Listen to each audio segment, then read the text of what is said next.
This is your daily horoscope for Saturday, March 7th, 2026. All times are Pacific Standard Time. The action starts out around 3 a.m. when Mercury retrograde in Pisces forms a conjunction with the Sun in Pisces. This is also known as a Mercury cazimi. This is taking place at 16 degrees. So if you have any planets or placements around 16 degrees of Gemini, Virgo, Sagittarius, or Pisces, you're the main characters. A Mercury cazimi marks the halfway point during Mercury retrograde cycle, and it also marks a moment of revelation or illumination. Mercury is temporarily strengthened as it sits in the heart of the sun and it burns away the excess. So this can feel like an aha moment, a moment of clarity, of having a conversation or learning news that really illuminates what's unfolding, your personal Mercury retrograde story, and the decisions you want to make from here on out. This does coincide as a turning point.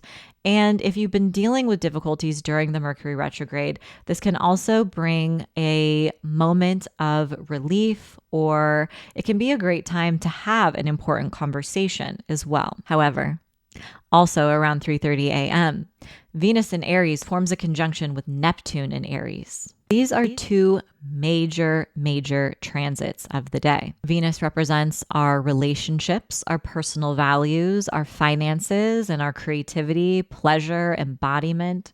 Neptune is this planet of illusion and delusion and spirituality, our ideals, compassion as well. When these two planets come together, it can be a very romantic moment. It can be a moment where we are missing red flags, where we are putting other people on pedestals. There can be misunderstandings in some of our close relationships. There could be a moment where you want to enact on your personal values, but maybe you're feeling disappointed because you didn't in some way. This is also beautiful energy for leaning into your creative gifts and your hobbies. So it is not all bad, but can there be deception and misunderstandings in important relationships or contracts? Certainly, but it's also possible that there is something hopeful or idealistic or creative that's unfolding in your life that brings a sense of whimsy and this enchanting energy your way as well. Now, these two planets are meeting at 1 degree. So if you have any planets or placements around 1 degree of Aries, Cancer, Libra, or Capricorn, you're the main characters. Now later on, still around 3:30 a.m., the moon in Scorpio forms a trine with Mars in Pisces. And this is beautiful energy for defending those you love, standing up for what you believe in, taking an emotional risk, protecting others, for taking action based on your instinct and your intuition, for having emotional courage. This energy can also be quite steamy as well. So maybe you have a surprise encounter with someone in the middle of the night or during the day, depending on where you live.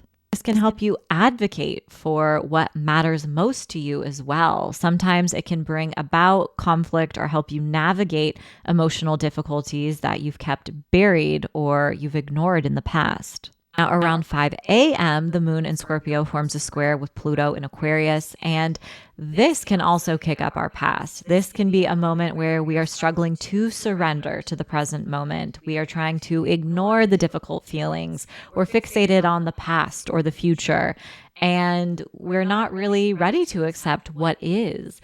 This can also mark a moment of change and transformation and self-awareness that helps you break a habit, pattern, or cycle that has kept you stuck. Triggers can pop up, but there is also this opportunity for healing and growth on the other side of your discomfort.